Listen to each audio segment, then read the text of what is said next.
Good morning. So, welcome. My name's Jane.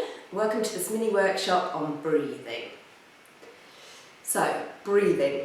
It's a natural, involuntary thing. It's something that we do without thinking. Breathing is important. If we don't breathe, we die. Hence, people who are struggling with their breath are often put on ventilators to help them with their breathing. We breathe in through our nose and sometimes our mouth, one or the other, or a combination. A basic breath involves the air travelling in, down our throat.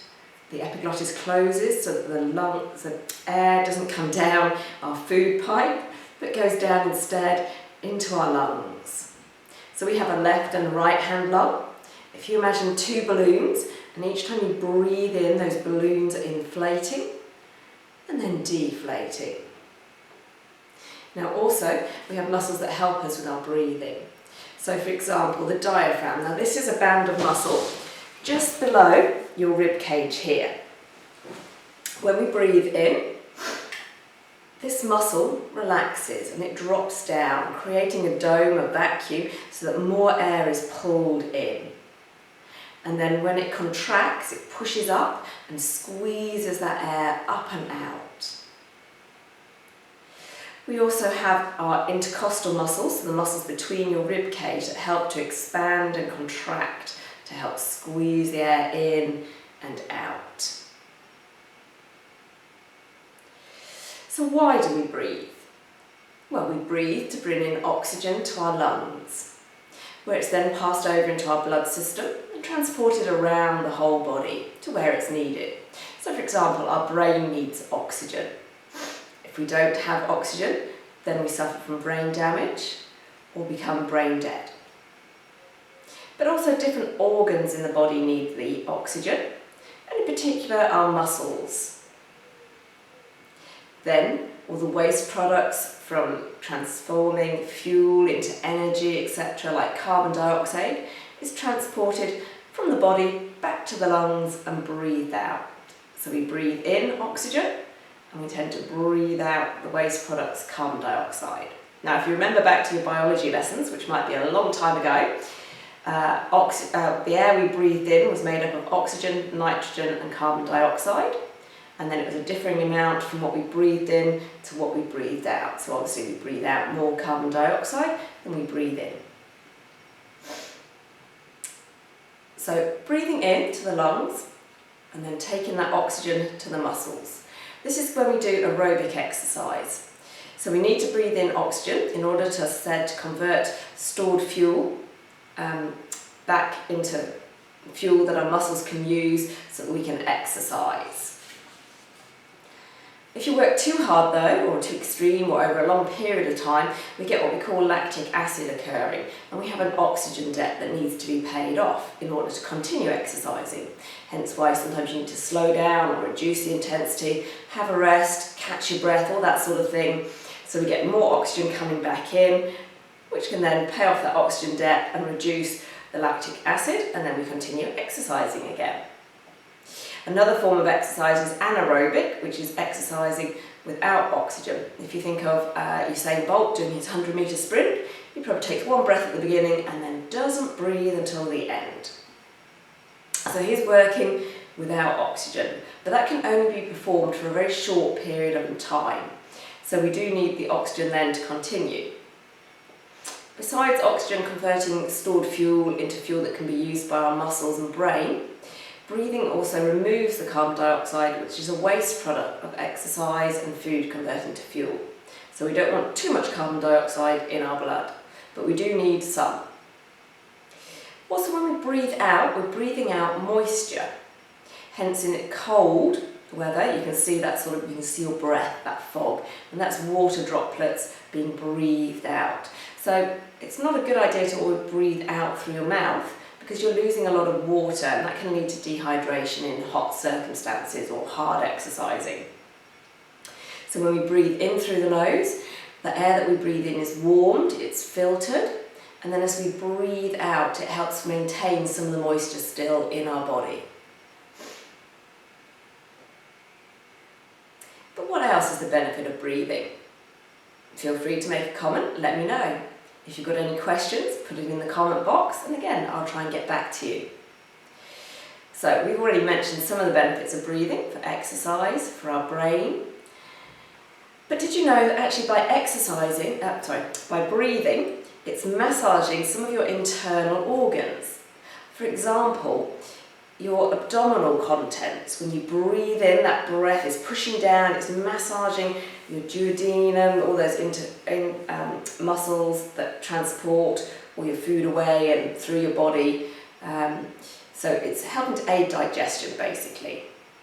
And also, when you're breathing in and it's massaging, it's also pushing pressure on those pelvic floor muscles. So there you are, you're working your pelvic floor muscles just by breathing. Okay, one of the side effects of not breathing properly is snoring. Now I'm sure we all know someone who snores. It may even be you. So snoring occurs if you think when you're lying on your back and the muscles in your throat are relaxing and they're just narrowing that breathing tube. So your body wants more oxygen, so it's opening your mouth as well as your nose so you can get more oxygen in. And that's when you get that vibration and that snoring noise. Actually, that was more like a pig, wasn't it? Okay, so there's a nasty condition called sleep apnea, which can be where you stop breathing just for short periods. So when you're asleep, you might stop breathing for a short period, and then you get that sudden and people start breathing again. Now this can be dangerous because you're going for short periods without oxygen, and that's not good for our brains or our body. Some people who suffer severely may need to actually sleep with an oxygen mask on. So I hope you're learning some stuff about breathing today. Lots of health benefits from breathing. Breathing in a full breath. We're getting in fresh air. So we don't want to be breathing and rebreathing that stale, just top half of your body. You want to breathe in a full breath and exhale it all. So we're getting fresh air in each time. And this helps improve our health. It can help improve your lung capacity. So in the recent 10-20 years, you may have seen various devices that are aimed at improving your lung capacity, your lung strength. So it'll be sort of a little device that you stick in your mouth and have to breathe against resistance. So just by breathing naturally, taking a nice big full breath in, you're helping improve your lung capacity yourself. And also, as I said, the health benefits of breathing. It can slow your heart rate down, so working on your parasympathetic nervous system. In other words, helping to reduce those stress levels. So again, if you think of an anxious, stressed person, they're going to be breathing up here. Short, shallow breaths. If you think of a calm, relaxed person, it's a slow, deep breath. Now breathing also affects our posture, or our posture affects our breathing. So again, if you think of someone crunched over, they're a little bit anxious, nervous, they're squashing, they're not going to get so much air in. If you think of a nice, tall, open posture, you're going to get more air in. So I want to talk today, it's just a mini workshop, so we're not going to go on for much longer, about 3 types of breathing: clavicular, thoracic, and diaphragmatic breathing. So I've already discussed a little bit about clavicular breathing. These are your collarbones, your clavicular bones. So that rapid, short breath when you're frightened or stressed, breathing in at the top of the lungs. And you'll see often those shoulders rising. Often when you're panting at the end of a race as well. Okay, but as I said, that can increase your stress levels. Thoracic breathing, or lateral breathing, this is often referred to in Pilates. So we're breathing here into this part of our body, trying to make that breath travel sideways into our ribs.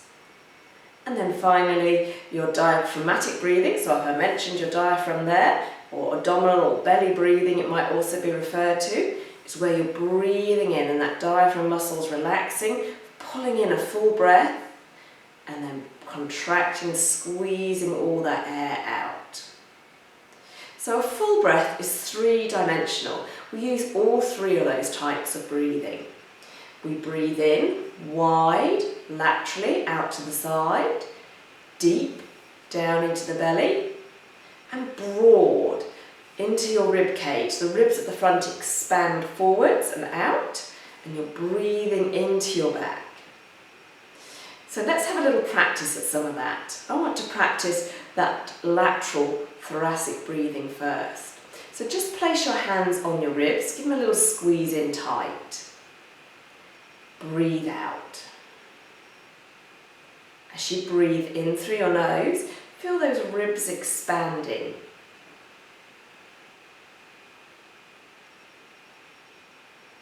So just have a little practice here, breathing in and out. How wide can you make that breath?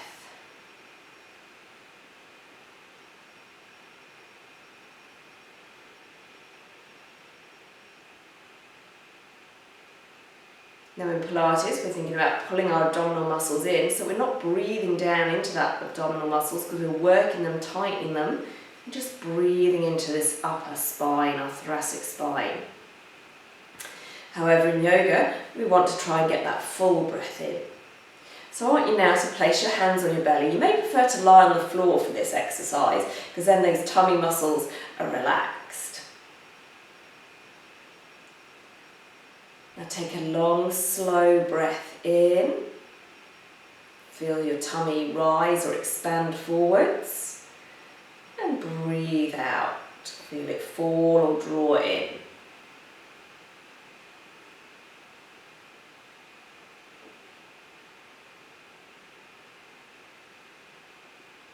So a full yogic breath, we're trying to use all three. So I want you now, you can place one hand on your tummy, one hand on your ribs or your chest.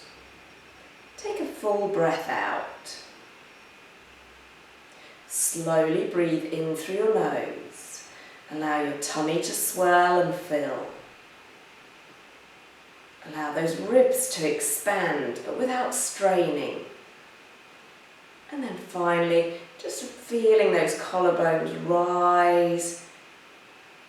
And then as we breathe out, feel that tummy contract, your chest fall, those ribs squeeze in, and those shoulders lower. So let's practice that again. Taking a breath in.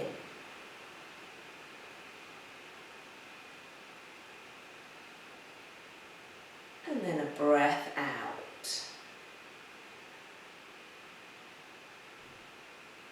It's a continuous flow, breathing in and out. Not gasping or straining. Your breath should be silent.